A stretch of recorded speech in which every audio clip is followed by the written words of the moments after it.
Manchester United, one of the most iconic football clubs in the world, has a storied history filled with triumphs and legends. But over the past 2 decades, the club's narrative has been overshadowed by controversy, protests, and a family name that has become synonymous with division: the Glazers. The story begins in 2003 when Malcolm Glazer, an American businessman, quietly started acquiring shares in Manchester United. At first, his involvement seemed insignificant, a wealthy investor taking an interest in a global football brand. But by 2005, the Glazers had taken complete control of the club. Their method, a leveraged buyout. Unlike a traditional purchase, this approach meant that the Glazers borrowed the money to buy the club and placed the debt on Manchester United itself. The club, which had been debt-free, suddenly owed over £500 million. For fans, this was an unforgivable betrayal. Manchester United wasn't just a business, it was a community, a legacy. The takeover sparked outrage, and for some fans, it was the last straw. They left to form a new club, FC United of Manchester, as a grassroots alternative. Despite the financial turmoil, Manchester United thrived on the pitch in the early years of Glazer ownership.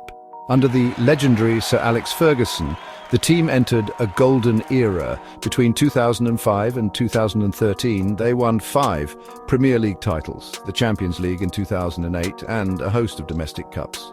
With stars like Cristiano Ronaldo, Wayne Rooney, and Nemanja Vidic, the team created unforgettable moments that cemented its place in football history.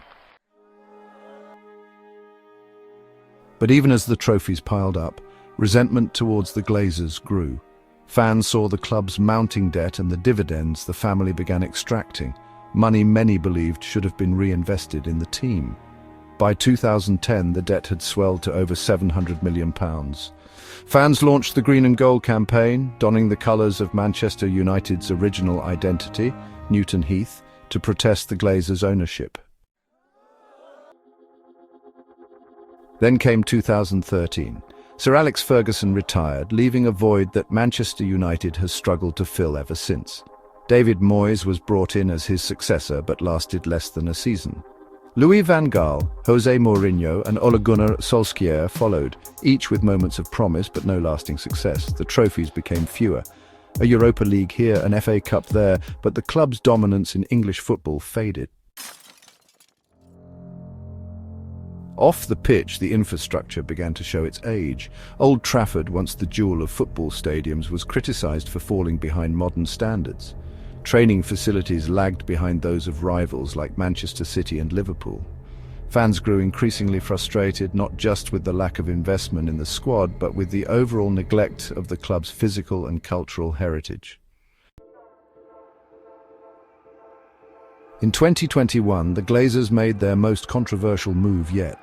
They joined a group of elite clubs in announcing the European Super League, a breakaway competition that threatened the very fabric of football.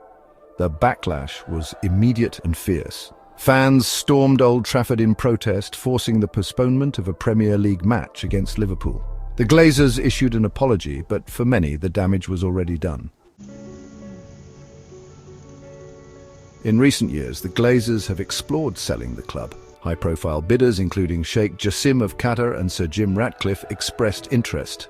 A partial sale was agreed, with the family remaining in overall control, and Ineos investing £1.25 billion for a 28% share. This indecision has left fans feeling stuck in limbo, uncertain about the future of their beloved club.